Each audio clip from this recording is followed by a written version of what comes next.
Madulimay. Sasaglit lang ako dun. Saan ka pupunta? Gusto ko lang siyang makita sa huling pagkakataon.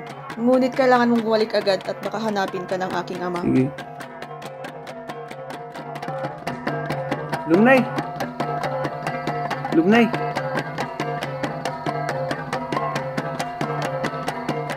Lumnay! Lumnay! Bakit hindi ka lumabas at samahan mo sila sa pagsayaw?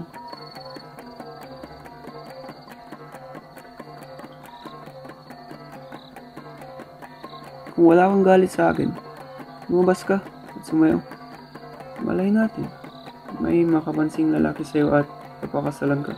Mas magiging masaya ka ba dun kaysa sa akin?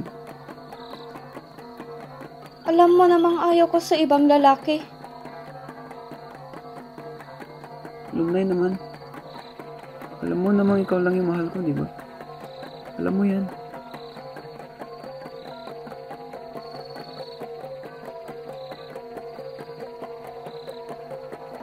Alam ko. At alam mo naman kailangan ko din ng anak. 7 anihan ang nagdaan at pareho tayong nagantay ng anak.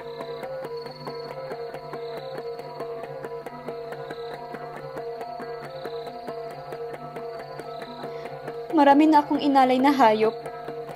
At sa 7 anihang pag-aantay natin ay araw-araw kong ipinagsisigawan kay Kabunyan.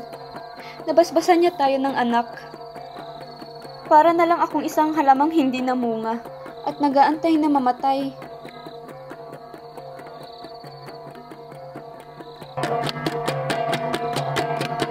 Uwiyaw! Uwiyaw! Naantay ka na sa kasal! Bumalik ka na! Tinatawag na ako sa labas.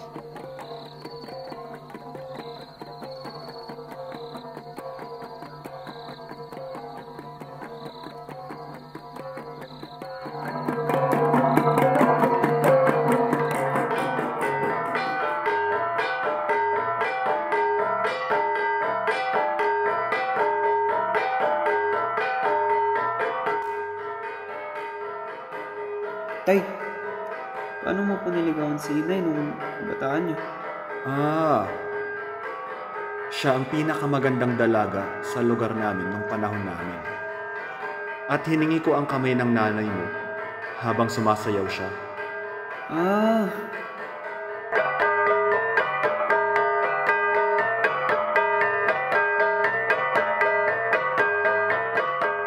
Alam mo ba anak, bakit ang lakas ng loob ko dati? Sapagkat ayokong apihin ng mga lalaki habang nakatalikod ako.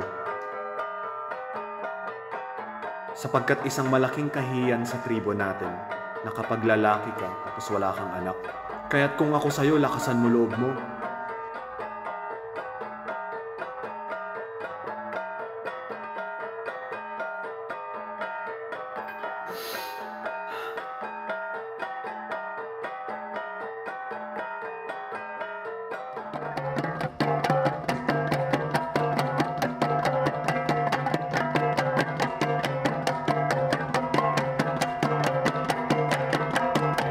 Pagmamahal ko kay Awiyaw ay puno ng pait at pangungulila.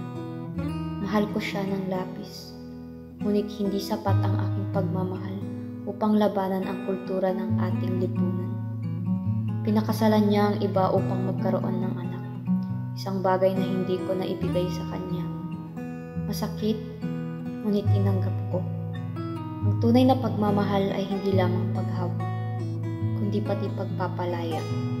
Kahit na ang puso ko ay patuloy na dumudugo sa bawat sandaling hindi na siya sa akin.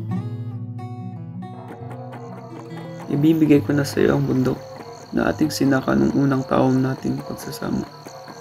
Pati itong bahay na ito. Lumito ka hanggat gusto mo. Uwi na lang ako sa amin. Matanda na din ang mga magulang ko.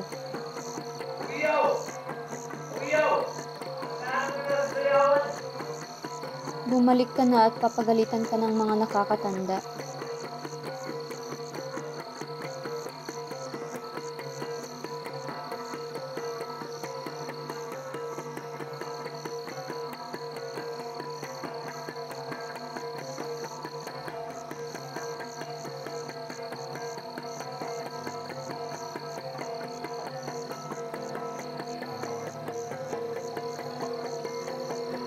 Mahal na mahal kita. Katumbas ng 20 bukid, ang butil na ito. Simbolo ito ang pagmamahal ko sa'yo. Paalam.